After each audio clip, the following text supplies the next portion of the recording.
Hey guys, human endocrine system and homeostasis in humans. My name is Mr. Mpepu and today's date 6 May 2024, Monday, and the time there 19 minutes past 12. With that being said, guys, sanbonani, dumelani, avsheni, hello, nda, guys, to all corners of South Africa and Africa Kabupara. I personally welcome you to my class. I personally welcome you to my session, Learning Life Science with Mr. Mpepu. So today we'll be dealing with introduction to our human endocrine system. Thank you for being here. Thank you for tuning in. Those who are new here, don't forget to subscribe. Don't forget to like. Don't forget to share. Last time I checked, we were at 160 subscribers. Our class is increasing day by day. And thank you for following this train of ours. Yet it's using the old engine. I choose Shosholoza because we are Shosholozing, guys. We are trying day by day. We are learning something. So today, or we started at the week 1, 18th of March. You'll agree with me. Today marks the beginning of week 8 and week 9, right? So these 2 weeks, we are going to use them to study or to understand the human endocrine system and homeostasis in humans. If you still remember, when we are doing the introduction to responding to the environment, we said that our humans respond to the environment using two systems, which is our nervous system and our endocrine system, right? So today or this week 8 and week 9, we'll be dealing with this process of endocrine system. We learn how our body responds to our environment using a human nervous system, right? The receptor, the wires called neurons, and then the central nervous system, another wire to the effector, right? So we are also going to take this information this side, bring them inside this side, right? Because this side will be also referring to our receptors, who also referring to our control center or our central nervous system, which will be our control center here. And then we are also going to be talking about those effectors, or we did an introduction to effector, saying that our effector can be an organ or can be a tissue or can be a gland, right? So today or this week we'll be dealing with our human endocrine system. So thank you for tuning in. Thank you for choosing me. Thank you for being here, guys. Thank you. So let's plan our week and let's plan how we are going to tackle this topic in these 2 weeks, right? So today we are agreeing that we are going to do an introduction, right? So at the end of this lesson, you should be able to differentiate between an endocrine and exocrine system, right? These two systems, for sure, we are only going to concentrate at endocrine system, but we have these two systems that are dealing with secretions, right? Here we are talking about secretion. You'll hear us talking about here something is being secreted, and that's something that is secreted, we call them hormones, right? What are hormones? We did this during protein synthesis, that protein synthesis, some proteins are being produced and they are the hormones, right? Hormones consist of our proteins and our lipids. That's what we are going to learn, or that's what you should be able to learn at the end of these 2 weeks, right? So these endocrines of ours or these exocrine of ours, they are produced or they are being produced or something, or these hormones of ours, they are produced where? Using our glands, right? So this week we'll be talking about glands. These 2 weeks we'll be referring to our glands. Hey, we have this gland here, we have this gland here. This gland is doing what? This gland is doing what? Being our effector and our and this you'll learn this endocrine system, right? And then we also have to learn the functions of these hormones, right? On these hormones, they are being produced by our glands, where our glands are functions, where our glands situated, what is the function of that gland, or it is producing what hormones, and what's the function of that hormones being produced in that glands, right? So the functions of hormones. So at the end of these 2 weeks, you'll also study, or you will also concentrate on a mechanism called a negative mechanism, right? So you can also see here, they also said mechanism into negative mechanism, right? So these things here, there are 2 things, right? It just protrude into the other week, because all these 5 things or all this topic here, we'll have to cover them in 2 weeks, right? So after learning our endocrine and our glands and our hormones, what is hormone doing what is hormone doing what, we'll learn that we have also another thing, right? We're still doing an introduction here. We haven't started our class. Another thing is that we learn our glucose, right? We did digestion and respiration in grade 11, right? Also carbon dioxide here. We learned that in our body, or in our Yes, in our body or in this machine of ours, I used to refer to my body as a machine, right? We have a receptor that recepts the amount of carbon dioxide that is there in our blood, right? So our body or our system is going to recept this using those receptors that we learned this side, right? It's going to recept the change in carbon dioxide, and after detecting the change in carbon dioxide, our body is going to perform something called negative mechanism to bring back that carbon dioxide or to release that carbon dioxide that is building in our blood, right? So we are going to merge these two. We also have thyroxine. We are also going to talk about thyroxine. This one we can see that it by Bailey so, right? They also state that you have to learn the THS and the thyroxine. What is happening with these two, right? You are also going to learn this, and then we are also going to learn the disorder. If this it's more in our blood, what is going to affect our blood or how our body is going to be affected. You'll agree with me, right? And then another thing, I was using an example of glucose here. We did respiration, right? Our metabolism, where we are using this glucose for the energy, right? So you know, or we learn with our class that we have insulin there. As you can see there, they indicated insulin and glucagon. We also learned this insulin with me when we were doing a genetic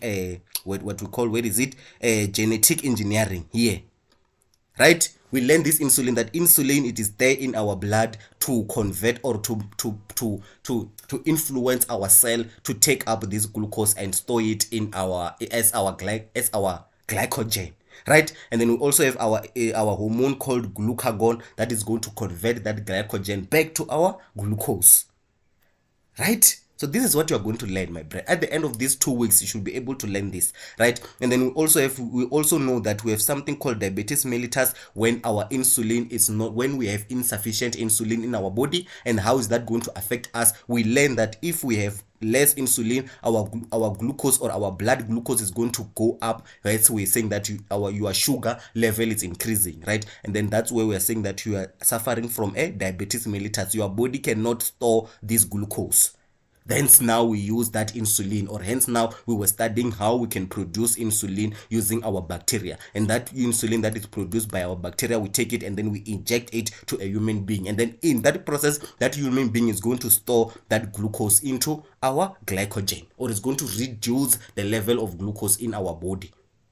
I hope you understand that. So at the end of that, we're also going to talk about the water. We did this during excretion in grade 11. You did this in grade 11 during excretion, the water and salt, right? Make it a negative mechanism. We are just going to touch it up. You did this in grade 11 when we are doing water and salt in our nephrons, our Bosman capsule, our afferent, our our distal convoluted descending loop, ascending loop. After ascending loop, we have distal convoluted tubule, and then we have our collective tubule. Still remember that, right? I'm just bringing your mind and just bringing the information that you have learned into these 2 weeks, so that you can pack it and see and learn how we are going to unpack it and place it in an order, right? At the end of this week 9 here, we are going to learn the process called thermoregulation. We are regulating temperature, right? Our temperature, you know that our body has to be at 70 degrees Celsius. So when our body is this temperature is increasing, our body has to bring it down. And then when this temperature is decreasing, 35, our body has to bring it up. And then in this process, that's where we'll be learning about homeostasis that you did in grade 11. Hey, homeostasis. Hey, we have to maintain our body into our narrow limit. It's our internal environment into a narrow limit, right? If you're talking about the temperature, we know that our temperature has to stay at 37 degrees Celsius plus or minus, maybe 37.5 and then 36.5. This is the narrow limit. Anything above this one, our body is going to react. Anything below this one, our body is going to react, right? So we can go to our classes now. 10 minutes is done, introduction, and then we have a full week, right? We're also going to talk about the full week when we are done with our class today. After the class today, we're going to see how we are planning our week, and then how we can do this when we reach our textbook, right? When we reach our textbook, we are going to see how we are going to plan and cover all this in 2 weeks.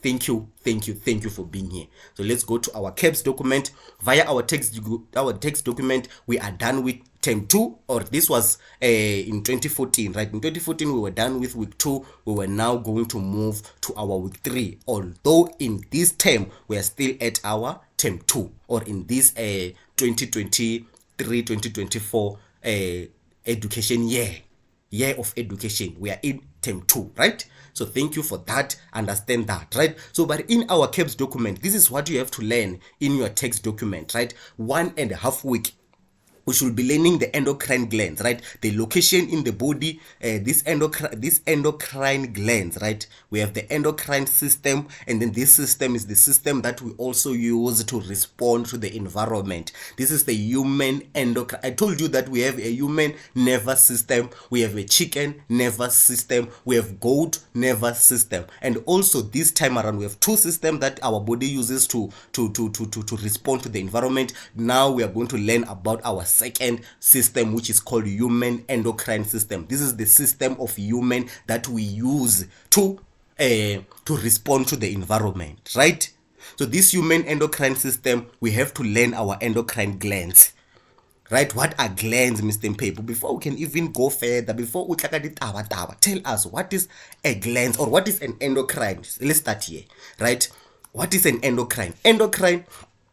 Endo, we know in life science, endo means inside, right? Hence you'll understand that in our annual plan they said you have to understand, or you have to differentiate between the endocrine and exocrine, right? So these are the crine system. So the endo, it is inside. The exo, it is outside. So you learn this at the end of today's lesson. You should be able to differentiate between these two. Nothing much, nothing complicated, just the words, right? And then in this endocrine, we have the glands. Even in our exocrines, we also have the glands. So in this topic, we are going to be concentrating on the endocrine glands. These glands that are functioning in our endocrine. What is crine? Crine is a secretion, Mr. Mpepu. Endo secretion system. These are the glands. What are the glands, Mr. Mpepu? The glands are organs. These are organs that produces one or more substances. Right here, they produce substances, right? What are those substances that you are talking about, Mr. Mpepu? Those are substances that I'm talking about. That's where we call them. They are the hormones. Those hormones, they are the substance that are produced by our glands. What is a gland? A gland is an organ that secretes one or more substance. Why don't we say a gland is something that secretes one or more hormones, Mr. Mpepu? Why don't you say these glands are organs? These are organs that produce hormones, because we also have the exocrine glands. The exocrine glands, they don't produce hormones, they produce substances like milk, like saliva, like tears. Those are exocrine. But with our endocrine glands, the substance that are being produced, we call them hormones. I hope you understand that. And then what are hormones, Mr. Mpepu? These hormones, they are the chemical, or they are the organic chemical messengers comprised of a protein and lipids. How, Mr. Mpepu? So it means that these glands, these organs of ours, they are going to produce a hormone, right? Or they're going to produce a protein or fatty acid, depending on where our glands are. So these hormones, they are going to affect, here's the thing, these hormones, they are going to affect the affector. I guess this is the system. Let's do this. I don't want us to rush into this, right? I don't want to rush. I want you to understand. Here's the thing. As kids, this is the system. You know, the system has this beginning and then something inside and then the end, right? The three sides. So in the beginning, the endocrine system, this will be the gland, right? The gland is going to, this will be the gland here. The gland is going to receive a message. And then this gland here is going to remove, or is going to release our hormones. Now we are in an endocrine, right? These are the endocrine glands. The glands that secretes in that its secretions, it is inside, or it is endo. Right? So it is secreted, it is secreted directly to our bloodstream. Here's the thing. We have the one that is secreted to our bloodstream with our endocrine, and the one that is secreted outside of the bloodstream. We're still going to learn about this, right? Thank you.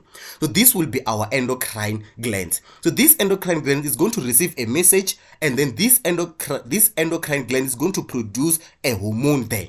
it can be a protein. And then this hormone here, its function is to get inside the blood system, move inside the blood system. If the blood system is going to the head, the hormone is going to go to the head. If the blood system is going to the toes, the blood system is going to be toes. Hence we said the endocrine system is the slowest responding.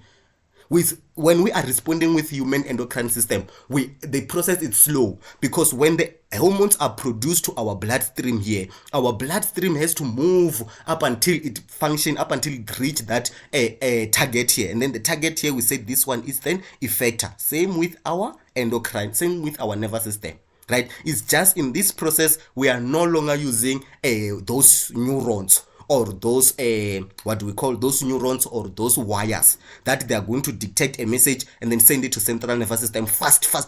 Here the process gets slow, because our gland has to be stimulated, and then this gland here has to send a message. They has to produce these hormones, and these hormones, we say these are the chemical messengers that are going to be sent via our blood to our target organ. And then in our target organ, we talked about our receptors.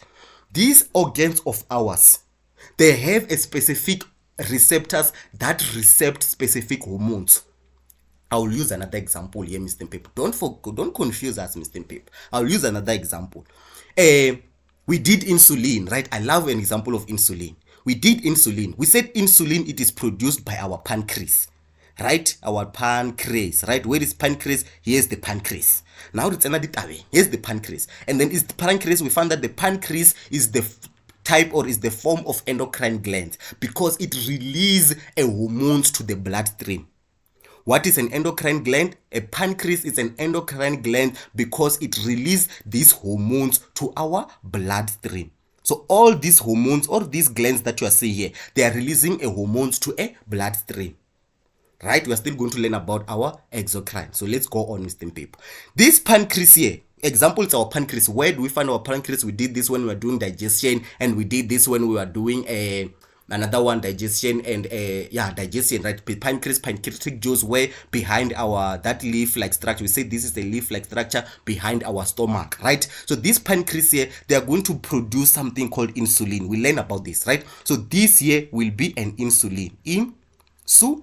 So this insulin here, it has to enter inside the bloodstream and travel inside the bloodstream and go and affect our liver and our muscles to store the glucose that is there in our blood.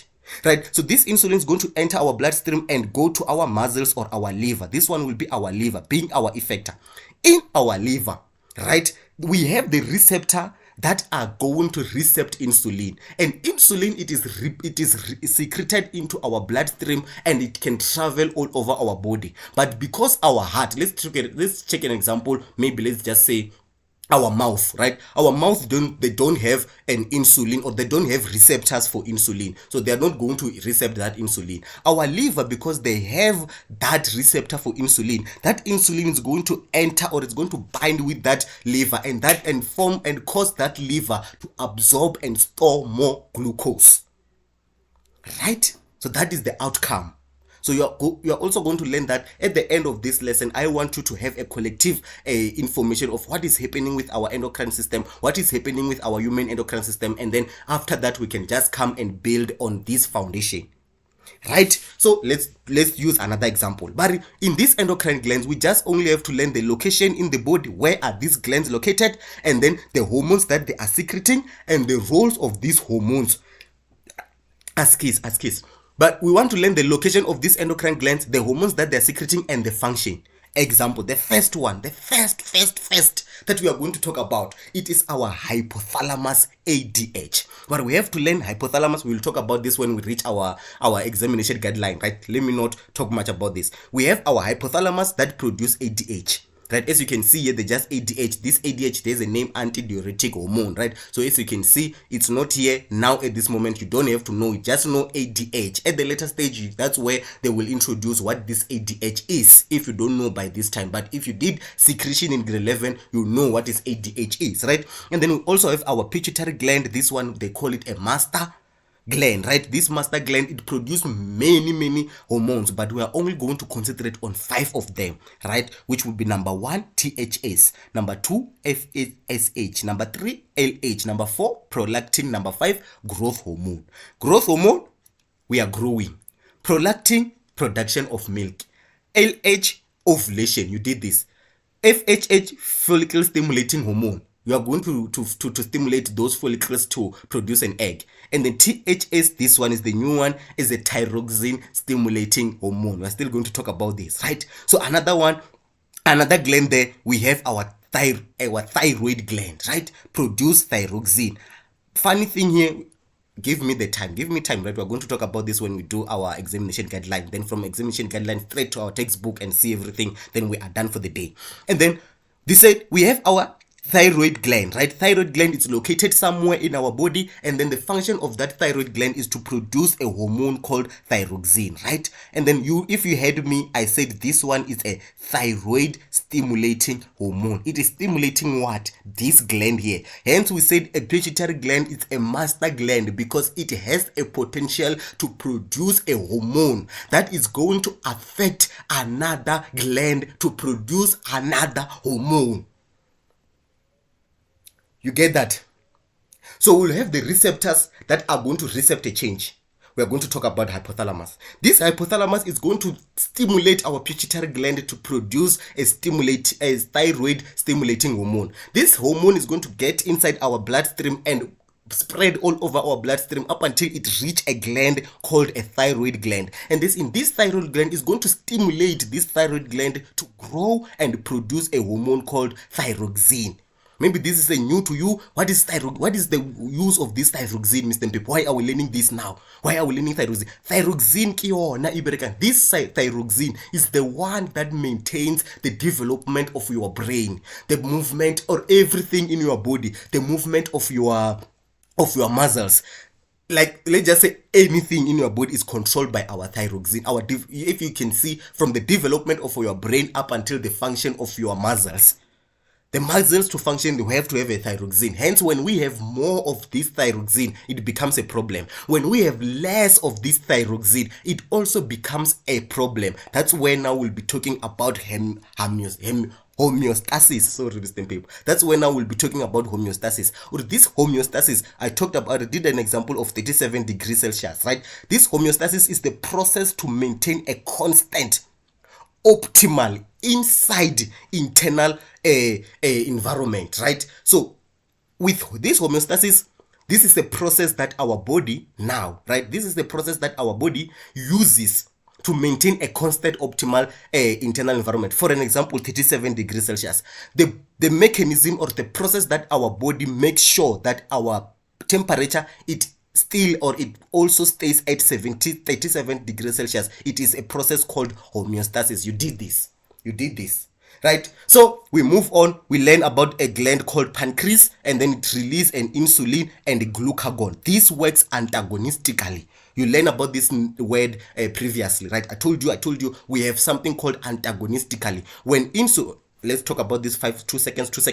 Insulin is going to cause it is going to initiate our cells to take in our glucose, right? But our glucagon, because these cells, let's say it's a liver, right? Our glucose is going to be taken in by a liver and converted into a form called glycogen, right? So this one will be the glycogen. If you know this, you know this. If you don't know this, lucky for you. Glycogen, right? So this glucagon, now, because insulin is doing this, a glucagon is going to do this. A glucagon is going to enter our liver and cause our liver to convert this glycogen that is stored back to our glucose. So hence we're saying they work antagonistically. While the insulin, it is forcing the glucose to enter our liver, our glycogen, it is forcing our glucose to be released back to our bloodstream. In our bloodstream, that's where we want to see glucose there, so that our cells in the different parts of the body, they will have that energy. They will be supplied by that glucose. The glucose thing, energy. Hey, Mr. Mpepe, we learn about this, Mr. Mpepe. We learn about this. I promise you, you learn about this. This is not a fresh thing, right? With our gland there, we also find another gland called adrenal gland. We learned this when we were doing a structure of our what we call our kidney, right? This will be our kidney. This is our kidney grade 11, right? We said in the top of our kidney we have a structure called adrenal gland. This adrenal, we learned this during excretion. You learn this during excretion. We said in this adrenal gland we produce something called aldosterone. This aldosterone is going to maintain the salt. We're in homeostasis. Hence I said that I want us to join this lesson to one thing, right? In homeostasis we also see that in our body we also have to maintain. Here's the thing. I talked about the water. I talked about temperature. We also have temperature. This is the temperature. Then the glucose, I was talking about it here. Carbon dioxide, you use cellular respiration, right? We're also going to talk about this. And then water and our salt, right? And then we learn in grade 11. Me and you in grade 11, we learn that we have a hormone there called aldosterone. That aldosterone is going to influence our neurons or our nephrons in our kidney to reabsorb back sodium, which will be salt, right? That works in our maintaining of salt. We are still going to talk about this in a briefing and explanation. Hey, aldosterone is going to be produced. Hey, aldosterone is not going to be produced while we are maintaining our homeostasis using a mechanism called negative feedback. What is a negative feedback? Negative feedback, it's a mechanism, Mr. Paper. This is the mechanism that our body uses to maintain our homeostasis. So brace yourself. So in this adrenal gland, we also produce another hormone called adrenaline. We did this when we were doing sympathetic, right? Sympathetic is going to force that adrenal of ours to produce adrenaline, and then adrenaline is going to spread into our whole body system, and then it's going to make our heartbeat to increase our blood pressure, inhibits all those things that we see in sympathetic, right? So it's going to be produced by our adrenaline. Adrenaline, it also works in endocrine system and also respond to our central nervous system. And then from there, last but not least, we have the gonads. What are the gonads? Gonads are the reproductive glands, right? Here we're talking about the ovum and the testes, right? And then the ovaries, they're going to produce estrogen. We did this last term 1. Estrogen preparing our endometrium, and then progesterone, right? And then testes, they're going to produce testosterone. These are called gonads. What are gonads? Gonads are reproductive glands, or these are the endocrine glands that function or that produce reproductive hormones. Reproduction hormones, right? Then example of negative feedback, we are going to do this in fully when we are doing the negative feedbacks, right? So we can go onto our examination guideline and see how they are picking this. As you can see, plant hormone next week, right? Next week, after these 2 weeks. So these 2 weeks we have to cover all this. So let's go to our examination guideline and see our examination guideline. Barry, Mr. Mpepu. Now we are learning from here, right? We are learning also paper 1. We did paper 1 there, that was comprising of 54 marks, and now we are going to add another 34 marks into this paper 1 that we are going to learn. We are going to learn we can only come out with 30. That 4 marks we can lose it. But if we can manage to come up with 30, we are going somewhere, right? We are going somewhere. I promise you that we are going somewhere. So let's go with our examination guideline and see. With our examination guideline, but we have to concentrate on our endocrine system, right? Although we'll need to differentiate between endocrine and an exocrine gland, right? This let's do a small introduction here. This endocrine system, these are the these are the inside secretion. Crine means secretion, right? These are the endocrine that are secreting or that are ductless. They told them that they are duct, duct or way, right? Something like this. This is a duct, right? They don't have the duct, so they remove, or the secretion that they remove, it enters straight to our blood or our capillaries. And we also have our exocrine gland. This gland here, whatever they release, or the substance that they release, it is transported via a duct. Example, saliva. Example, milk. Our milk, you know that it's produced in our breast and then stored, or that milk is being transported by a duct out of our nipples. Our tears, lacrimal gland, right? We did on our human ear. I told you that a gland that at the top of our human ear, they're not going to ask you about it, and then that is lacrimal gland, or the gland, or a tear gland. We call it a tear gland, right? The tear gland produced tears, right? So the glands produce a substance. When you hear something say what gland, that gland, it produces substances, right? And then you have to define the hormone. You have to define what is a hormone. I told you what is a hormone. A hormone is an organic, we can so this is an organic chemical messengers, right?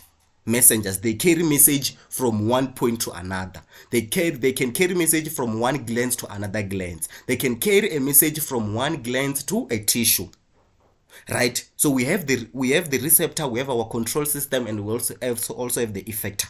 So in this one, so but we have to learn the location of each of the following glands using the diagram and the hormones they secrete and the function, right? So these are the glands that we have to understand or learn in our body. We have also have another glands, but we are not going to talk about them, like a pineal gland. Those are the glands that we are not going to talk about. These are the glands that we are going to concentrate on, right? So in our central nervous system, we learn that we have a brain. I love to start this here. And then in our brain, we have a spinal cord there, we have a medulla oblongata, then we have a spinal cord, we have our cerebellum, we have our cerebrum, and then we say this part here, this is the part where we see our hypothalamus. If you still remember, we learned that in hypothalamus, this is where we control thirst, we control hunger, we control temperature, and all those things. You still remember, right? In the nervous system, that this hypothalamus is going to release those impulses that are going to affect our brain or our body to be thirsty, to be hungry, to generate energy, temperature, for us to say, hey, the place is cold, or hey, I will have to shiver. When you starting to shiver, right, it is hypothalamus. So in this hypothalamus, we also secrete a hormone called ADH, right? This hypothalamus, we can say hypothalamus is the connector between our nervous system and our endocrine system. Why, Mr. People? Let's talk about this. Let's talk about this. Hypothalamus is going to produce ADH. This ADH is going to be stored in our pituitary gland. We learned this, and we said somewhere here with a P structure called a pituitary gland. What is a pituitary gland? This is a small sized P. This is a small P-sized organ under our brain. Just explain it like that. This is a P-sized organ beneath our brain, right? So let's come here. Hypothalamus is producing ADH, and it is stored in our pituitary. This ADH is stored in our pituitary gland. And then this hypothalamus is the one that is going to stimulate, or is going to send a message to pituitary gland to release these hormones now. So you see, when we say hypothalamus is the connector between the two, you can also see when we go and see the structure of this, you can see that hypothalamus is up there, and then it connected to our pituitary gland, something like that. So this hypothalamus is producing ADH, store it in our pituitary gland. And then also this hypothalamus is going to activate this pituitary gland to release this ADH. So where do ADH is produced? It's produced in hypothalamus, stored in pituitary gland, and released from pituitary gland. Don't make this mistake. Where is it released? From pituitary gland. Where is it produced? From hypothalamus. Are we together there? Yes. Okay.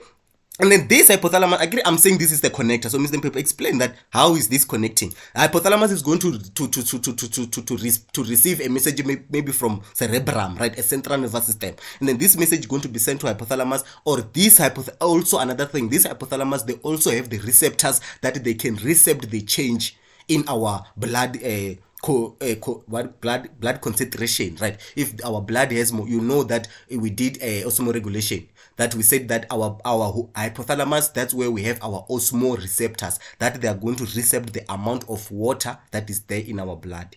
So when they recept that amount of blood, it's going to send the message to pituitary gland, and that pituitary gland is going to release that ADH, where this ADH now travels to our kidney. We learn this during excretion, right? This ADH now travels to our kidney and do its job. You know, we learn about osmoregulation. We learn about osmoregulation, or the balance of water inside our nephrons. That's where it's going to make our collecting duct and distal convoluted tubule to be permeable to release water, and then our capillaries are going to reabsorb that water. Okay, up until that blood now travels back to hypothalamus, and then hypothalamus now sends or recept that our blood has a constant, or has a constant what? A constant water. Now we are keeping that homeostasis now.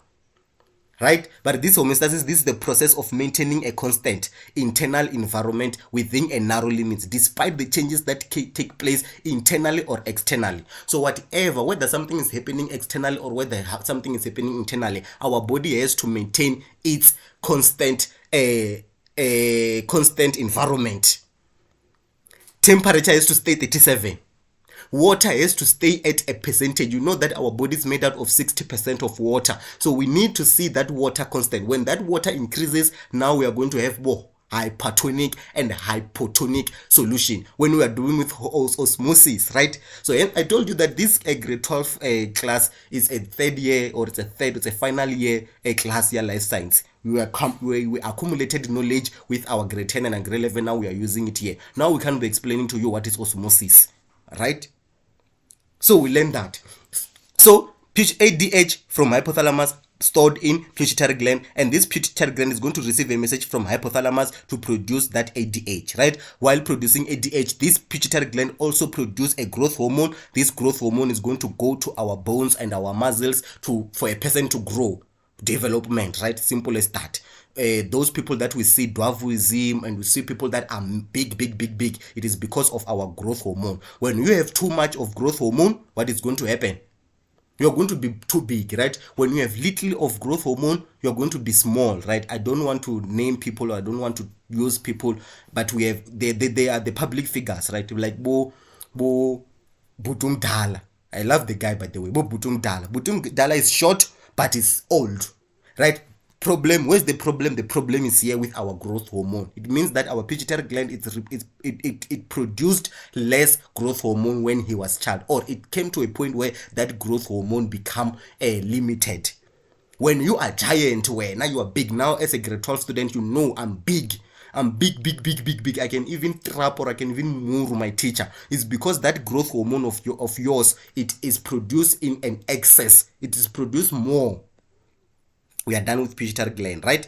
Pituitary, or called hypophysis, same thing. You choose the name there. You want to use pituitary gland, you want to use hypophysis, technically same name, right? And then the other hormone, thyroid stimulating hormone. I talked about this. This one is going to stimulate our thyroid. This is another gland. I told you this pituitary gland, hence we say this is a master, because they can produce a hormone that can come and influence another gland to produce another hormone. So this gland here will be the effector, also the one that is being stimulated to release another message. You know that in our receptors, the receptors are being stimulated and convert that stimuli into an impulse, right? So here our glands are being stimulated and interpret that message and release a hormone, right? And release a chemical signal. Agree, that side we're dealing with our electrical signal, which we call it impulse. This side will be dealing with our chemical signals, which we call them hormones. I think now we have placed it in a correct manner. That side we're dealing with our electrical signal called impulse. Our receptors, they are going to recept and produce or convert the stimuli into our electrical signal. So here our organs or our glands, they are going to recept the message, which will be TSH, right? After receiving that stimuli, it's going to convert it into a hormone or into a chemical messenger, which will be thyroxine, right? Follicle stimulating hormone, our ovaries, our testes. That's where this FS, we did this term 1, right? When we say a follicle stimulating hormone is going to initiate our follicle development in our ovary, and those follicles, they are going to release an estrogen. right? Then from there, and we are going to release a luteinizing hormone, and then that LH is going to force those follicle hormones to ovulate and produce an ovary, right? While that is happening, our corpus also works in our formation of corpus luteum, and that corpus luteum is going to produce progesterone. You still remember? Yes. So another one is our testes, right? These testes, they are going to produce our testosterone only in male, right? Here I don't even want to tell you, or I don't even have to emphasize this, that this one only happen in a female and this one only happen in a male, right? Our testosterone, that's when now we are going to the voice that I'm using, you understand, that is because of testosterone. The beard, the what, the muscles, the whatever, the anything male male puberty, whatever, the thing that indicate that I'm a male, right? Hence some people, they use this testosterone as a tablet to shift from female to be male, but transgender, we know you. Hey, reality, if you are a gay or if you are a lesbian, you want to be a man, you want to produce beard, and you want to decrease your voice, you take this testosterone. We know about this, right? So we are left with two what we call two glands, right? Another gland, adrenal gland, we talked about this, on top of our kidney, and then this adrenal gland is going to produce adrenaline, sympathetic, and it's also going to produce aldosterone for salt, right? You are going to learn about this. And then from there we have our pancreas, right? This pancreas, they have the cells called islets of Langerhans. This pancreas, they have the cells called islets of Langerhans. And these cells, they're the ones that are going to produce insulin and glucagon, right? Mechanical negative feedback. Here now, we'll be talking about negative feedback when we are saying that we have to maintain our homeostasis. And then the factors such as, you can see the factors such as carbon dioxide, glucose, salt, water, concentration, temperature, and pH must be kept constant. So this homeostasis is like a balance like this, right? We know that that thing in a chord, right? So when something is aiding this side, it means this side is going to go up, and then our body has to bring this side up. Or if we are aiding here, we can come and subtract this side so that this side can come down. Hence we say this is a negative feedback, right? Something has to be wrong, and then after that, something being wrong or being imperfect, that's where now we start and come and try to balance that thing, right? And then we have thyroxine level. We talked about the thyroxine, it can go up or it can go down. Our glucose, our blood glucose, we talked about this, it can go up or it can go down, where in our, this will be the process, the place where it's going to be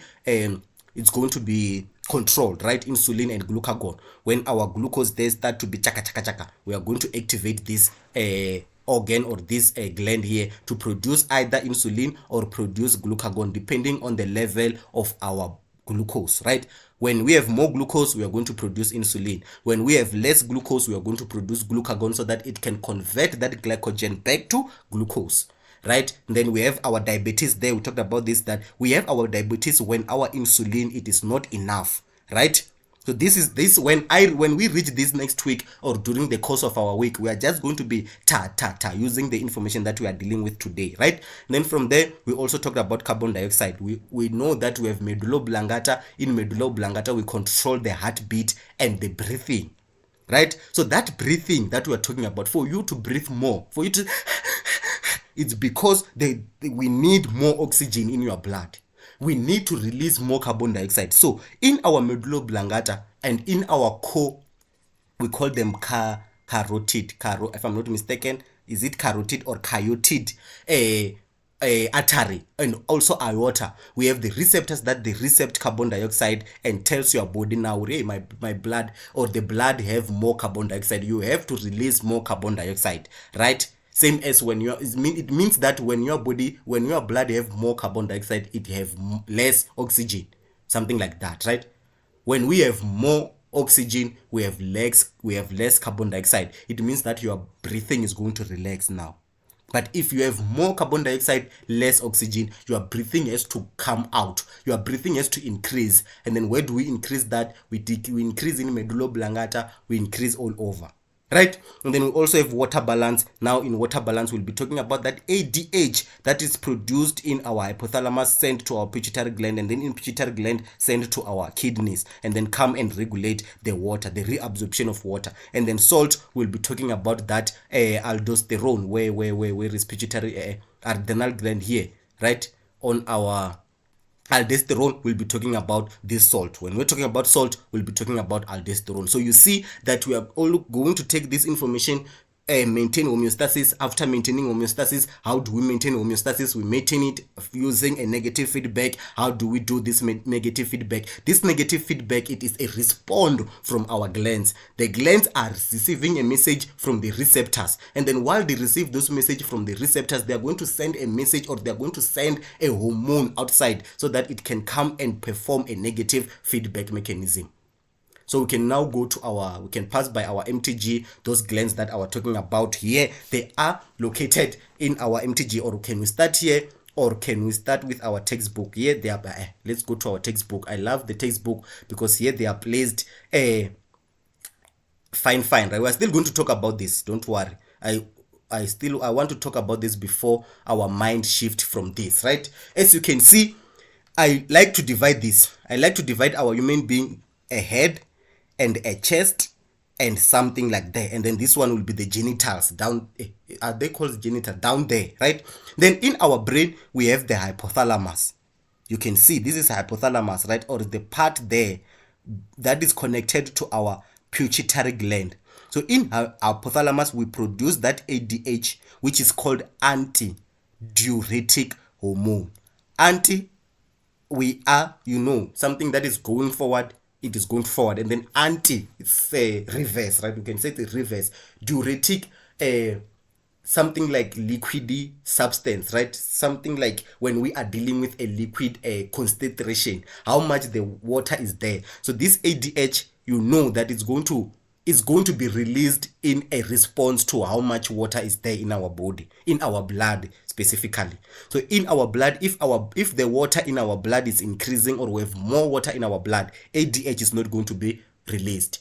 But if we have less water in our blood, this ADH is going to be released so that our water can be reabsorbed back to our blood. That's where your urine, we did this during excretion, right? That's where now you see your urine becoming more yellow, because now the ADH is more in your blood system. It is taking away those liquids so that you don't urinate it. But after drinking excess of water, that's where you urinate more, because that water is not needed in your body. Your body have enough water. You can just let that water goes out. Then now that ADH is not produced. So this ADH is produced in hypothalamus and is stored in our pituitary gland there. Right? So know the thing, it is produced in hypothalamus and is stored in pituitary gland. And in this pituitary gland, we also have another hormones that are being released there. We said this is a growth hormone. You remember, right? We said this is a growth hormone that's for growing, right? Development of our bones and our muscles and every part of our body, right? And then we have THS, thyroid stimulating hormone, right? Going to stimulate what? Going to stimulate this gland here in our goiter here. Hence when you have more of these thyroids, you produce something called goiter. I'm not sure if I'm going to write the right spelling, something like this. The place here becomes big, right? This is a thyroid in our throat. In our throat, we find thyroid gland, and this thyroid gland is stimulated by this thyroid stimulating hormone to produce what? To produce this thyroxine. That's when now pituitary gland, we see this gland becoming the master, or providing that mastery thing of it, right? Same as when it produced this one, stimulating follicle stimulating hormone, where it's going to affect these two glands here. These are the glands, right? We are still going to learn this. We have endocrine glands and we have exocrine glands, right? So from there, luteinizing hormone, where? Here, right? A prolactin in our female breast, right? In our female breast, you know that every one of us, male and female, we have breast, right? But the problem is that this another thing here in our pituitary gland, we also have another oxytocin, something like this, and what? And vasopressin, right? pressing. So you learn, when you learn this pituitary gland, we are also going to learn this pituitary gland. This pituitary gland, it has two sides. It has the anterior and the posterior. So it's divided into two sides, right? The posterior, that's where we have oxytocin and vasopressin produced where? From our hypothalamus. You are still going to learn about this, right? Then our arteria, that's where we produce this, right? So this prolactin is going to our breast. Since our oxytocin there is going to perform our breast, and then our estrogen there is going to make our breast to be big, right? So when those breasts are becoming big, we have the mammary glands there. We are not going to talk about this, as you can see they are not here. I told you that we have many glands. We have the mammary glands there, and those mammary glands, they are going to be activated by this prolactin to produce milk. Hence we say the pituitary gland is the master, because this prolactin is going to affect the mammary gland in our breast to produce milk. Do you understand? I hope you understand that. Then from there we have our adrenal gland, where in our stomach we can see that a leaf-like structure called a pancreas that produce a glucagon and insulin, and we have our adrenal gland which produce adrenaline and aldosterone, right? Then we have our ovaries there. Only in female you can see. As male we don't have this, you female you don't have this, which will be our testes that produce testosterone, and then this side only produce estrogen and progesterone. So what else? So we can go to our, if we still have time, we can go to our mind the gap and see the function of this thyroid and what. So before we can move there, let me cover this, right? Let me cover this up here.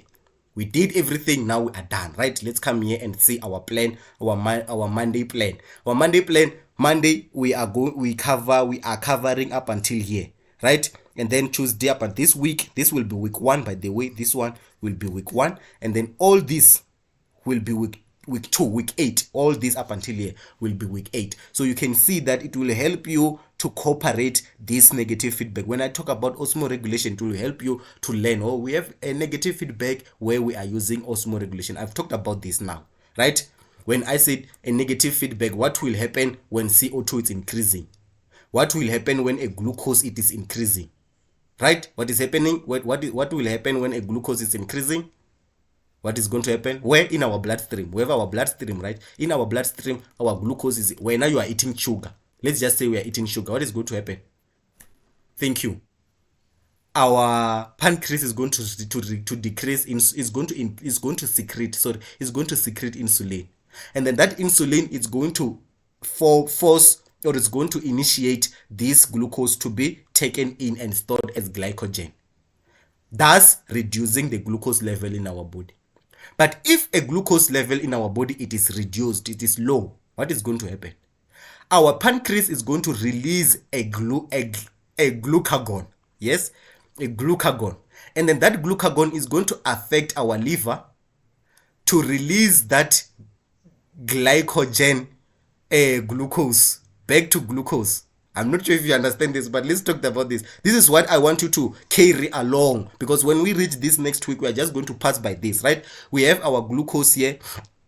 We have our glucose, right? And this glucose, it is stored in our body in a form called glycogen. Yeah, glycogen, right? So the conversion of glucose to glycogen, we need insulin, right? And then the conversion of this glycogen to glucose, we need glucagon,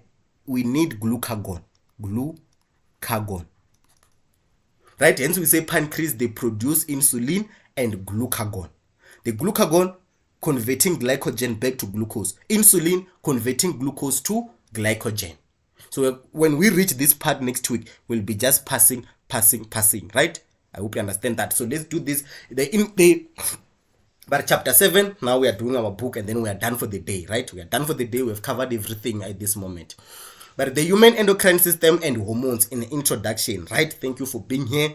But the various human mechanisms enables us to respond and react to the outside environment as maintain a constant internal environment. How do we maintain a constant environment? Here we are talking about that homeostasis, right? The process of maintaining this, right? So we are reacting to the stimulus, or we are reacting to the environment to keep a constant internal environment. Where is this internal environment? Hey, these things, Muna, these things, they come to be more complicated. Where is this internal environment? We talk about the tissue environment, right? Hence we do, just know that our glucose, it's in our bloodstream, and then from our bloodstream is transferred into our our cells, right? I'm thinking about something that I didn't talk about. Our hormones, I talked about them, right? This will be our blood. I said this will be our blood, and then this will be our cells somewhere, or this will be our gland somewhere, right? So this gland is made out of cells, for sure, right? So these cells are going to produce an insulin. Let's just take, for example, insulin. They're going to produce an insulin, and this insulin is going to enter our blood, and then inside our blood is going to be transferred up until it reach the cells that is going to affect. So in these cells we are going to have our receptors that are going to recept these insulins of ours, and then these cells is going to react accordingly. So if this is insulin, it means that this cells is going to absorb glucose and store it as a glycogen inside here. This is what is happening, right? So when we say we are maintaining an internal environment, there's an environment that we are talking about. The glucose inside our blood system, it is our internal environment. It has to be constant. It doesn't have to be more, it doesn't have to be less, right? So let's move on. But our responses are controlled by nervous system, we learn this, and endocrine system, right? And then to an extent our immune system. We know that also our immune system also respond to our environmental changes, like when you are cut or when something, foreign substance enters your blood or enters your system, our immune system is going to attack that, right? And then but here we are going to learn about the nervous system and the endocrine system, these two making us or being able or bringing about those response, right? The working together of these systems help to maintain stability within the organism and so protect us. The human nervous system respond via a rapid response to stimuli. Did you learn about this? Yes. And the use of electrical impulses and neurotransmitter. They will ask you differentiate or tabulate between endocrine. When they say tabulate, you tabulate like this. Tabulate between the nervous system and the endocrine system. Nervous system, it is rapid. Endocrine system, it is slow. Nervous system, it produce the electrical impulses. The message is in electrical impulses, and then exocrine system, the message is at the it is sent by our hormones, right? And then in our nervous system we use the neurons to transmit these impulses, and then in our endocrine system we use blood to transmit those chemical signals or those messages. So you see, that is the examples that you have to know. When they say differentiate between nervous system and endocrine system, nervous system we use neurons, and then endocrine system we use bloodstream. We are fine. And then but the endocrine system, the endocrine response is controlled by the endocrine glands situated throughout the body. This response is slower, as you can see. That one is fast, this one is slower, and it has a long life effect. Like you producing beard, that message, it was sent when you were 18 years or when you were 16 years, when you become puberty, what, and then your body and your pituitary gland produce that follicle stimulating hormone, and that follicle stimulating hormone produce our testosterone, and then that testosterone now is being produced, is now affecting our bodies, so it takes time. The effects take long, right? Not same as our nervous system, when the effect is rapid.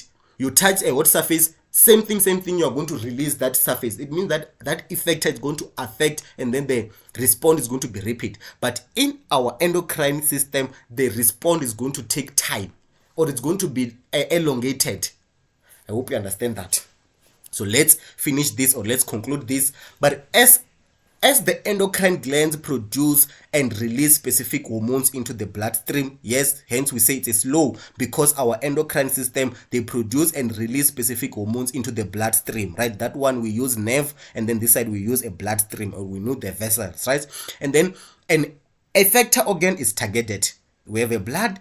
Maybe let's check an example of your pituitary gland there in your head, producing a hormone, and that hormone has to enter inside the blood, and then that blood is going to be sent all over your body up until it reach your ovaries, that follicle stimulating hormone. Why? Up until it reach that ovaries. That's why we say that is an effector organ, and this effector organ can be a gland or can be a tissue or an organ as it is, right? What is a gland? A gland is an organ either way, right? So that gland there, it is what? It is targeted, right? And then that response, it is initiated when when that follicle stimulating hormone reach our ovaries, it's going to bind there. That will be our receptor like that, and then that follicle stimulating hormone is going to bind there, and then from there it's going to initiate the response. That's when now the response starts. Imagine, right? So you can see, it's a process. Or imagine with a thyroid stimulating hormone. It's being stimulated from it's being released from our pituitary gland, and it has to enter our blood, move with our blood, go to our toes until it comes and reach our thyroxine. And then when it reach our thyroxine, that's where, when these things happen, our response initiated, and then now our thyroxine start to release those thyroxine. And then that thyroxine has to enter our blood and then move to all part of our body, to our muscles, and then to maintain that mechanism and to maintain metabolism. That thyroxine is also there to maintain a metabolism, right? So and then when endocrine glands are either over or understimulated, endocrine disorder are observed. I was talking about this. When we have less thyroxine and when we have more thyroxine, when we have more insulin or when we have less insulin, right? Something like that. So we have the terminologies there. We did these terminologies here. They're just giving us the terminologies that we have to use, right? So fast. But we have the endocrine system. What is an endocrine system? I've talked about this. This is the system responsible for chemical coordination and regulation of various activity. So this is the system that uses hormones, right, or that use chemicals to coordinate and regulate the various activities in our body. Anyhow you want to explain this, but this is an explanation that it was given to you so that when now you'll understand. When we talk about an endocrine system, this is a system that is use chemicals messenger, and those chemical messenger, they are called what? They are called hormones. And then what are those hormones? Those hormones are chemical messengers used by our endocrine system to coordinate and to regulate various activities. Right? Your urination, you are taking in of glucose. That is an activity. That is the body activity. That's what your cells has to do, and then it is regulated by our endocrine system, right? And then but these hormones, that the chemical messengers in the body, they travel in a bloodstream, right, and cause the effect elsewhere in the body. So they are released into our bloodstream, and then they travel with our bloodstream up until they reach a specific place elsewhere in the body, and now causes the effect. Right? Keeping up homeostasis. What is homeostasis? This is the process of maintaining. When we are talking about homeostasis, we are talking about the process of maintaining a constant internal environment, right, within the body. But the blood and a tissue fluid. Blood, I talk about the glucose and what. And the tissue fluid, we know that we have a cell, and then cells, we have cells, and then in these cells we have the tissue fluid with you understand, that is the thing, right there. That thing, we talk about the salt, we'll talk about all those things, right? And then this homeostasis is the process of maintaining a constant internal environment within the body. When we said our environment within the body is constant, the process that is keeping that, it is homeostasis. And this homeostasis is keeping this process is keeping this environment constant using a mechanism called a negative mechanism. This is the mechanism this is an operation in our body that detects changes or imbalance in the internal environment and restore the balance. So this is a mechanism, right? Or this is an operation in a body. This is what is happening in your body. Your body is going to detect a change.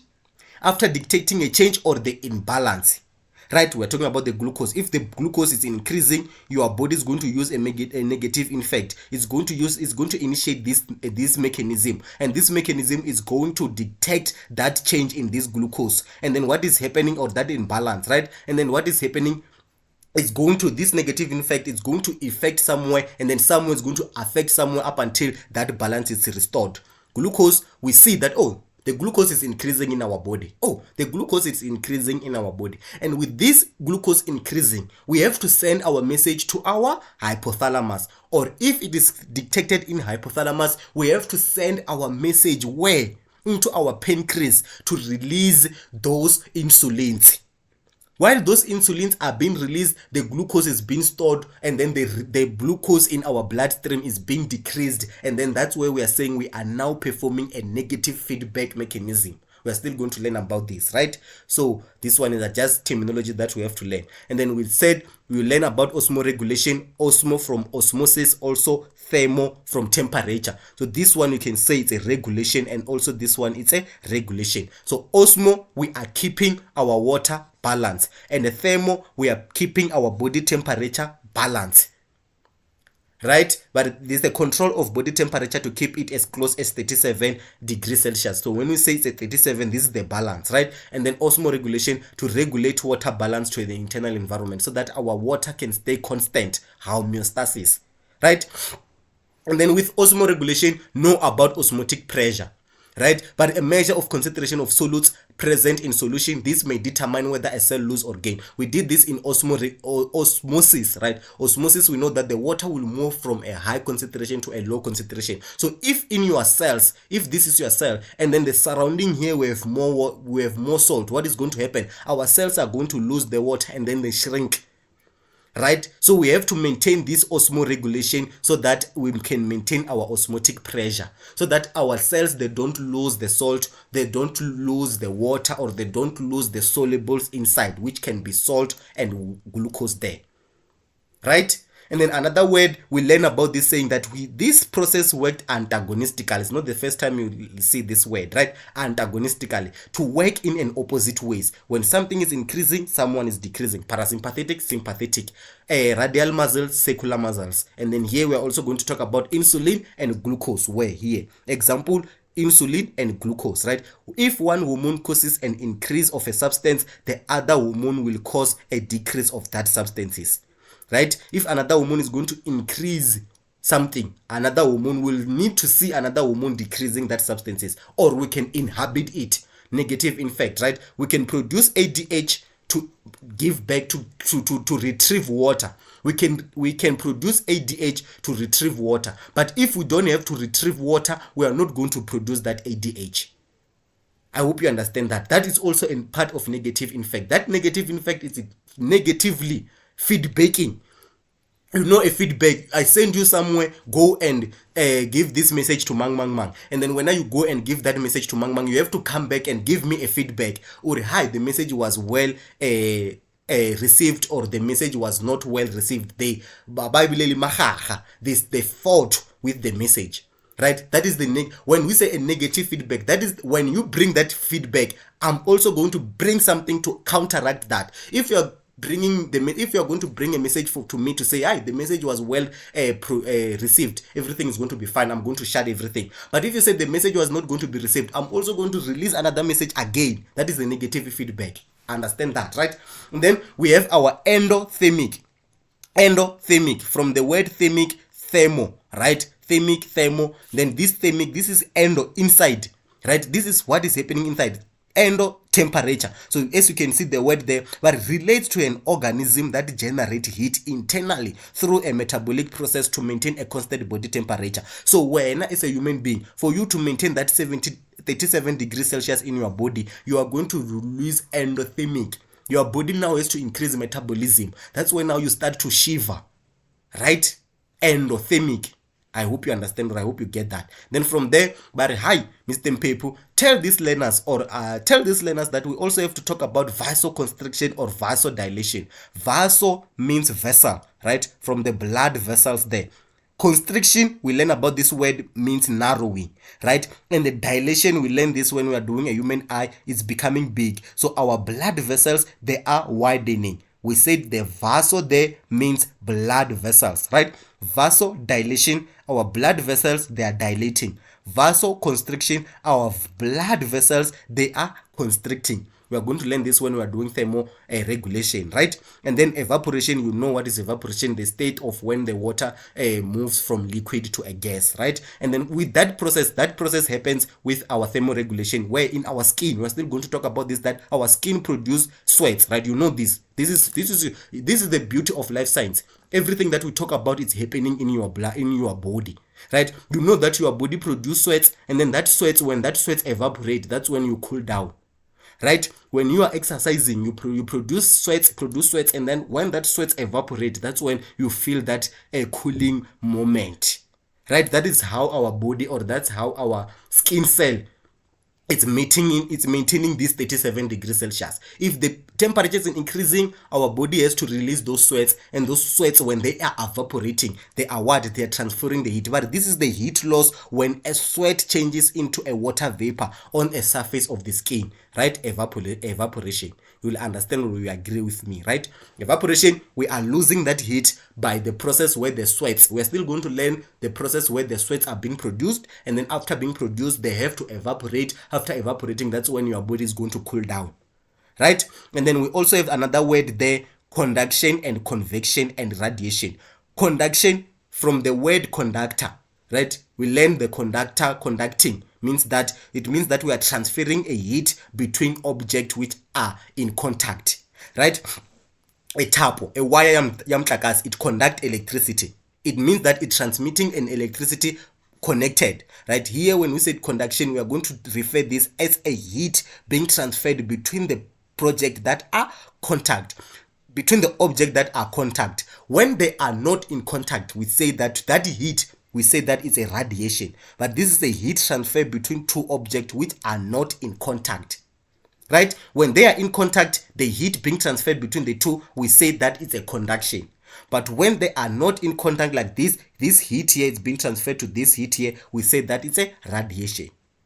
I hope you know the two words. And then the one that is between the convection is as a warm air rises, it replaces the cool air. Same thing that happens with your kettle or your boiling water. The water at the bottom will start as hot, and then the hot will be transferred upward, and then that water at the upside there is also going to be hot, right? It's convection of energy from hot to cold, from cold to hot, right? Yes, we said as a warm air rises, it's replaced by a cold air. We have up until everything becomes warm. I hope you understand that. Our time is up long time ago, but let's finish this. We are done. Those are the terminologies, right? But homeostasis is the tendency of an organism or a cell to regulate its internal conditions, usually by a system of feedback control, so as to stabilize health and functioning regardless of an outside changing condition. So this homeostasis is the process that our body tries, or is the process that our body uses to maintain a constant, right? To maintain a constant temperature by the use of feedback control mechanism, process the negative control mechanism, regardless of what is happening on the outside. I told you, okay, let's use about sugar. When you are eating sugar, the ingestion of sugar, it is an outside stimuli. So that sugar is going to be broken down by our digestive system, and then it's going to be absorbed by our blood. But when it's absorbed by our blood, now our body has to make sure that even the glucose is being absorbed in our blood has to maintain a constant glucose level. Whether when you are ingesting more glucose, it's your body's duty, or it's your body function, so that it will make sure that the glucose in your body stays constant. So it means if you are eating more glucose, it is going to make your body to store more glucose. If you are not eating glucose, it's going to make your body now to release the stored glucose back into the blood system from glycogen to glucose using glucagon. So know that, right? We are just in introduction. We are now going to shoot after here, right? And then we have the difference between the important secretion glands. We know that we have the secretion glands. What is a gland? This is an organ that secretes substance, one or more substances, right? So we have two types of these glands. We have the one that are exocrine and the one that are endocrine, right? But the mammals produce secretion from exocrine and endocrine glands. We have two glands, right? Two types of glands.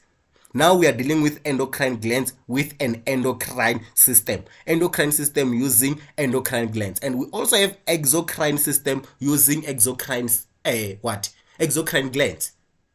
But the main difference between the two are listed in table 1. Example of each are given together. So let's go. Exocrine glands, they have the ducts. I told you. These exocrine glands, they have the ducts, or they have a tube. We can just simplify this. They have a tube, or they have we can say a tube, like you urinating. The urine that you are urinating is passed by urethra, right? That's the tube. Our milk that is being produced, it also have to come via a tube. right? Our saliva that is being produced, they also have to come out from the tube. As they say, example is our salivary glands, right? Our sweat glands there, they produce that sweats, or they produce that sweats inside our skin, and that sweats, it has to be passed out via the ducts or via the opening. Hence, when you see your skin, it have a small openings. You can see those small openings. That's where the duct, or our, you understand, our sweat is going to be released, right? But the secretions released into a cavity or the surface, when we produce this exocrine, we can store the production of this exocrine at a cavity or at a surface. Here we are talking about our sweat glands, and salivary glands, right? We produce them. Sweat glands, sweat, we are going to produce it into the surface, right? But our milk is going to be stored, then you remove, right? And then our prolactin glands, they are going to produce the tears. I'm not sure if you get that. And also the testes. I read somewhere saying that the testes are the example of our exocrine and our endocrine. Also the pancreas. Here's the thing. The pancreas is both an endocrine and exocrine gland. So what is an endocrine gland? They are ductless. It means whatever they're going to produce is going to be sent straight to your blood. It's not going to be stored somewhere, or we don't see it being produced somewhere. It's going to be produced straight to our blood, or it get infused into our blood. It means that those capillaries, they are going to surround that gland. The moment that gland produces a hormone, that hormone enters our blood immediately, right? This side exocrine, that substance, I told you that the glands, they produce substance. Here the gland, they produce substance. The substance that are produced this side, they are hormones. And the substance that are produced this side, this can be the saliva or the sweat or the milk or the tears or whatever. Right? They only give you two examples because we are not focusing on that. And then in endocrine glands, these are the hormones released into the bloodstream. We talked about this, right? These are produced these are the hormones, well, that are released into the bloodstream. This side will produce the substance or the secretions. You can see these are the secretions. What are those secretions? Those are the saliva and the sweat in this one. And then this side, these are the hormones. And then where do we see the hormones? We see the ADH in ADH pituitary gland, the ADH. You can see now, right? As you can see that I was talking about, that ADH is produced in hypothalamus and it is released by our pituitary gland. So our pituitary gland, you'll agree with me that it will be covered by our capillaries. So the moment it produces that ADH, the ADH gets inside our capillaries and now circulate with our blood, right? And then we have the thyroid there that produce thyroxine, right? Here we say thyroxine, right? Thyroxine, like that, right? And then pancreas, insulin. So you'll see that these organs of ours, they'll be protected by they'll be surrounded by our capillaries, right? So the moment they remove, so let's go on. But the pancreas, okay, the pancreas there is both an endocrine and exocrine gland. Because our pancreas, you can see as an exocrine, okay, they explain it as an exocrine gland, it secretes digestive enzymes into the small intestine, right? This is an exocrine gland. It have the duct, it's going to release that enzyme, and then after releasing the enzyme is going to be passed via the duct to our small intestine. That one is, it's not an endocrine. An endocrine, hence we said it plays both sides. It also protected by our capillaries that is going to produce a hormone, and that hormone called insulin or glucagon straight to our bloodstream. Hence we said it's a 2-in-1. As an endocrine gland, it secretes insulin and glucagon into our bloodstream, right? Also testes. We learned that testes, they produce sperms, right? So the sperms will be an exocrine if in this process, because those exocrine, they are produced and stored in epididymis, right? Those secretions, right? In that system is the cell. Those are the cells in the sperm. You know, the sperm is also comprised of a cells, right? And then in a pancreas, we have those juices. I hope you learned that. I hope you understand that. The difference between exocrine glands and the endocrine glands, right? So we can see here, they showed us our the beautiful picture there, the difference between our exocrine and an endocrine, right? As you can see, our endocrine, the cells are surrounded by our capillaries there. blood capillaries. So the moment something is released, as you can see the hormone secreted into the blood cell, the moment something is released here, it's going to be dissolved and enter our bloodstream, and then now in our bloodstream is going to be sent all over our body. But with our exocrine gland, we have cells, and then the substance that are being produced, they are produced inside something, and then they can now be sent as a liquid. We can now send it as a liquid. It can be a chemical secretion, right? It can be tears, can be sweat, can be milk, can be whatever, can be enzymes in pancreas there. So this one will be the skin surface, so this one will be the cells, and then will be the chemicals produced by the glands, and this one will be the glands, right? Will be those cells, an organ comprised of cells that function similar function, right? The function of organ. We did this in grade 11. So endocrine there, right? So our time is up. We pushed today, and then now we were jumping to our endocrines. We did this endocrine glands, right? Let's do this. Let's include this in today's lesson. But the endocrine system has many important endocrine glands. Yes, we know, Mr. Pepu told us, that secretes hormone, right, into a bloodstream where they are transported into the target cell, such as an organ, right, or other tissues, or other glands. And glands, it's an organ, right? Let's take that. So these hormones of ours that are secreted can be also sent to our organ, which is a gland, or any organ made out of a tissue as cells. Are we together? But these hormones do not work in isolation and often interact with other hormones in a sequence of events. So it's not like, with an example, I'll use an example. It's not like an aldosterone or what, another one. These hormones, let's just use the statement that they're giving here. These hormones, they do not work in isolation. It means that they work hand in hand, like insulin and glucagon. Yeah, right? But they can work to produce common effect, or they can work antagonistically.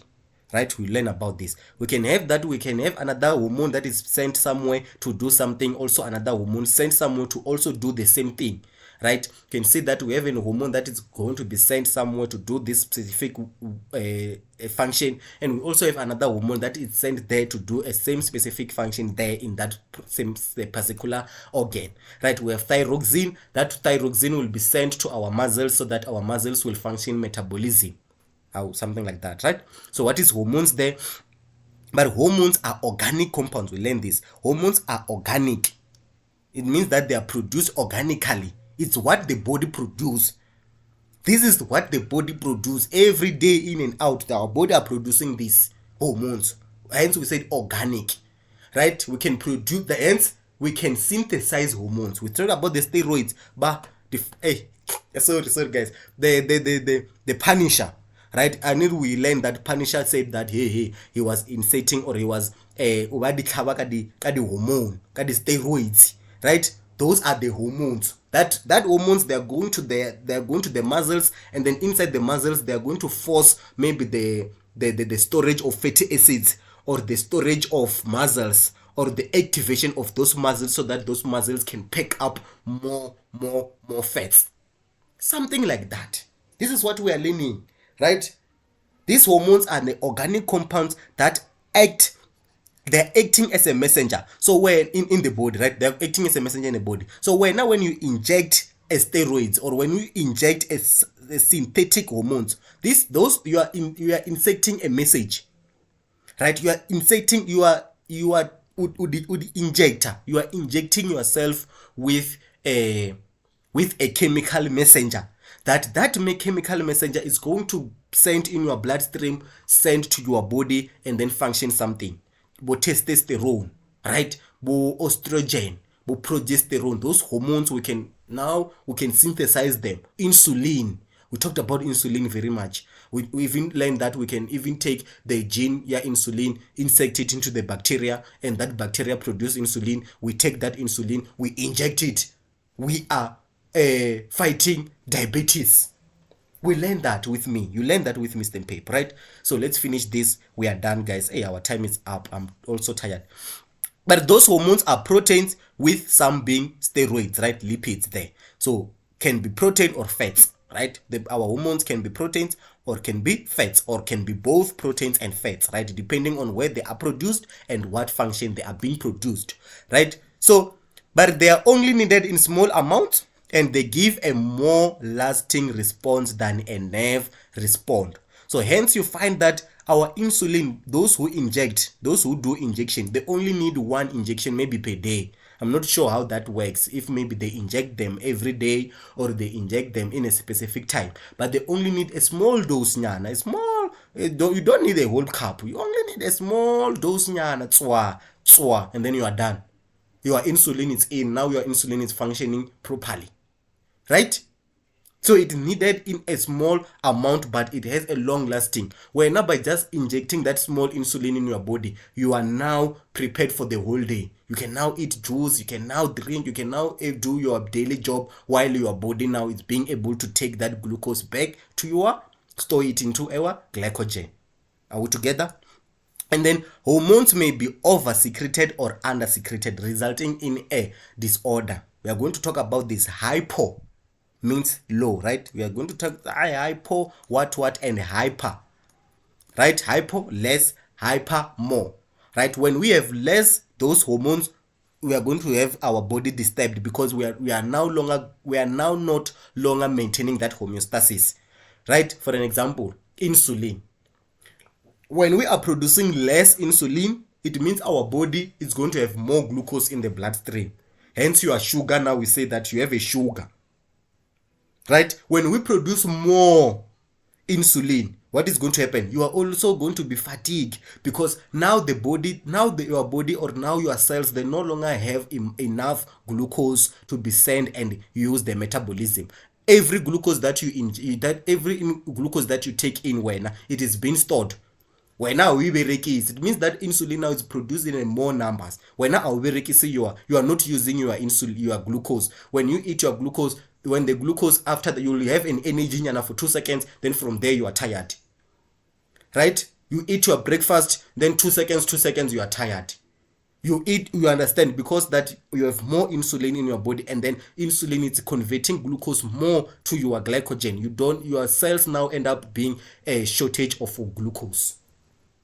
25 minutes, 1 hour 25 minutes, we are done. The basic function of a hormones, we have a growth hormone for growth, and then we have the reproduction, follicle stimulating and what, and we have development thyroxine, right? These are the function, or these are the basic function of hormones. What are these hormones functioning? They are functioning in our growth. Simple. They are functioning in our reproduction. For me to be able to produce sperm, I need this hormone so that I will reproduce. For a female to produce an ovum, she needs a hormone so that she will be able to produce that ovum. And then now I'll also need a hormone so that I'll be able to produce that sperm, and that sperm going to join there. So these hormones, they are needed for reproduction. For the growth, for you to grow, that growth hormone has to be released. For development, that thyroxine has to be produced so that your brain can be more developed. I hope you understand that, right? And then another one, they are there to maintain the internal environment, then now by stimulating or inhibiting the function of cells or organs, right? Those ADH, those ADH, they are going to permeable, they are going to stimulate our nephron, right? ADH, our nephron. And then another one, they are going to inhibit our do you call another one that we are going to do this when we do them in more detail, right? And then from there, their regulation of metabolism, also thyroxine regulate metabolism by controlling production, usage and storage of energy, right? Here we are dealing with insulin here, it also regulates metabolism by controlling the usage. So if when you have more glucose, we are going to store that glucose. When you have less glucose, we are going to use that storage or stored glucose back to convert it back into glucose. Here it is glycogen, right?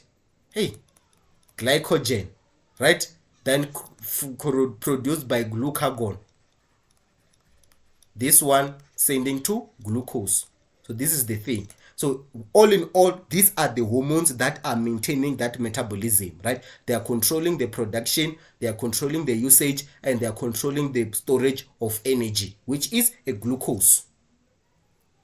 I hope you understand that. From there, we then learn our placement of our pituitary glands. Where is our pituitary gland? Where is our what? Where is our hypothalamus? Where is what? And is the function of this, right? So let me leave you with a activity.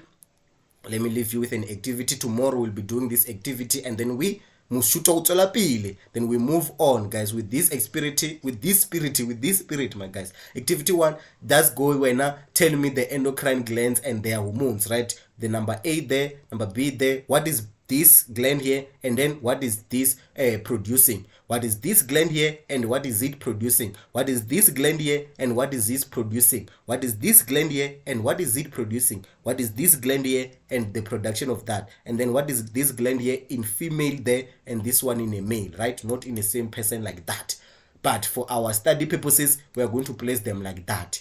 So with that being said, guys, thank you for being here. Thank you for tuning in. When now you tell me that number A, it's a hypothalamus, and then the what that is produced, there's what, right? The other one, adrenaline gland. Another one, pancreas, insulin and glucagon. Another one, testes, testosterone. Another one, ovaries, progesterone and progesterone. Another one, thyroid, thyroxine. Another one, pituitary gland, follicle stimulating, 5 of them, right? Follicle stimulating hormone, thyroxine stimulating hormone, growth hormone, prolactin, and the fifth one will be growth hormone, will be luteinizing hormone, right? 5 of them. Then from there, next week tomorrow we'll be now learning if luteinizing hormone is being produced, is producing to go and do what, where. Thank you for tuning in. Thank you for choosing me. My name is Mr. Mpepu. Until we meet again tomorrow, 1 hour 30 minutes, Monday. We start with energy, right? So go and learn this. Go and learn the production. So you can see tomorrow we'll be dealing with this production here. So if you can go and learn, you can go and learn. So today we learn, we have thyroid gland producing thyroxine. We have pituitary gland producing growth hormone, thyroxine stimulating hormone, follicle stimulating hormone, luteinizing hormone, and our prolactin, right? Also, when we move on, we're also going to learn about these 2 hormones that are also being produced in our pituitary gland, which is oxytocin and vasopressin. This one, they are released, right? Same as our ADH. They are produced in hypothalamus, and then they are released in our pituitary gland. We'll also learn about our adrenal gland. Then this one, it produces our adrenaline and aldosterone. We also learn about our pancreas, glucagon, insulin, our testes, testosterone, and our ovaries, estrogen, and progesterone. That was it from me, Mr. Mpepu. Let me give you this homework so that we'll have